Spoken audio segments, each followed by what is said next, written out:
Good afternoon, everybody, and thank you for coming along this afternoon. I'm sorry I can't be with you in person. I'm having to go to Seville, unfortunately, to represent CDP at the Global Water Summit. I'm delighted, however, that thanks to the wonders of modern technology, I can express my sincere gratitude to Aboris, MBI and Insight for the sterling work that they've done with this year's South African report.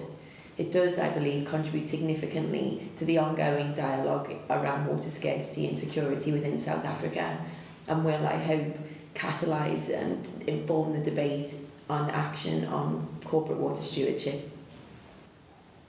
As you've no doubt already heard this afternoon, our work on water has never been more important. Accounting for and valuing the world's natural capital is fundamental to building economic stability, and the global economy will favour those organisations that take proactive approaches to water stewardship.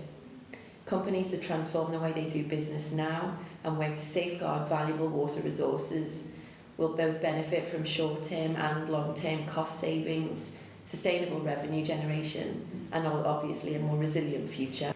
Investor interest in water has grown significantly. The number of investor signatories to our water programme has almost quadrupled in the last 3 years.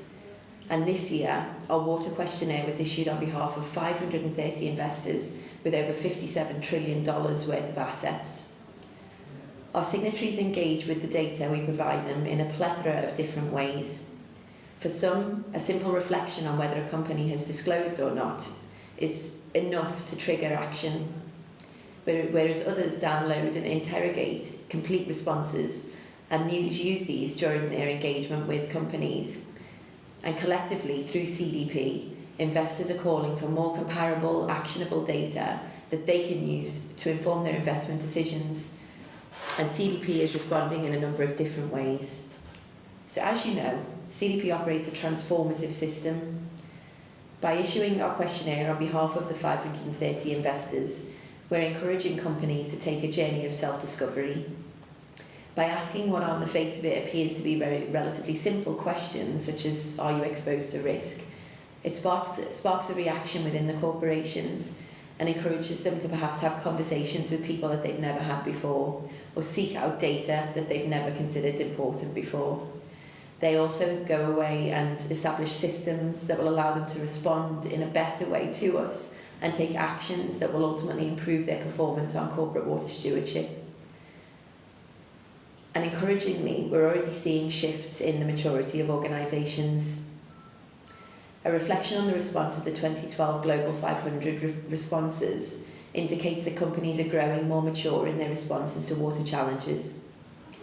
This year, we saw a 20% increase in the proportion of respondents reporting exposure to water-related risks with the potential to have substantive business impacts compared to 2011.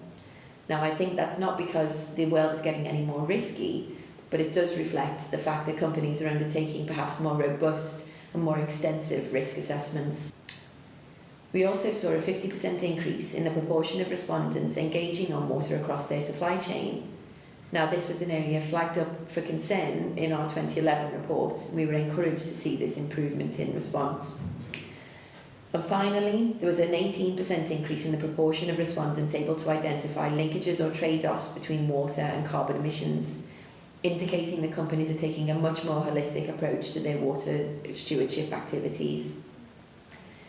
Disappointingly, however, the strategic response to these issues remains static. Water is still not receiving the strategic attention it so rightly deserves, and corporate efforts on target setting leaves a lot to be desired. We still have many corporations looking at water through a carbon lens, leading them to set targets and take actions based upon the efficiency of the water that they use. Now, as you all know, this is not good enough. A corporation can be a clean fish in a dirty pond, and failing to recognise this can have substantial implications for the risk exposure of that corporation. And again, in 2012, it became obvious that water is already halting business. More than half of Global 500 companies report having experienced substantial detrimental impacts from water. That's a 40% increase on 2011. There are many interesting examples, but one of which may be familiar to you is that of Exelon, the nuclear power company based in the US. The New Jersey nuclear power plant was subject to increasing regulation related to their water discharge. Exelon did the maths, realised that it would cost them $800 million to upgrade their plant to meet the new discharge requirements, so took the very difficult decision to close the plant down 10 years early. Encouragingly, however, more companies are recognising that water presents substantive opportunities for their business, both in terms of revenue generation through the sales of new goods and services, cost savings, and also opportunities to improve their brand value. So a couple of specific examples we have are BASF reporting that the sales of water-related goods and services has the potential to generate them over $1 trillion by 2020. And Cisco, who work collaboratively across their supply chain, identified opportunities for savings which would net them $1 million a year.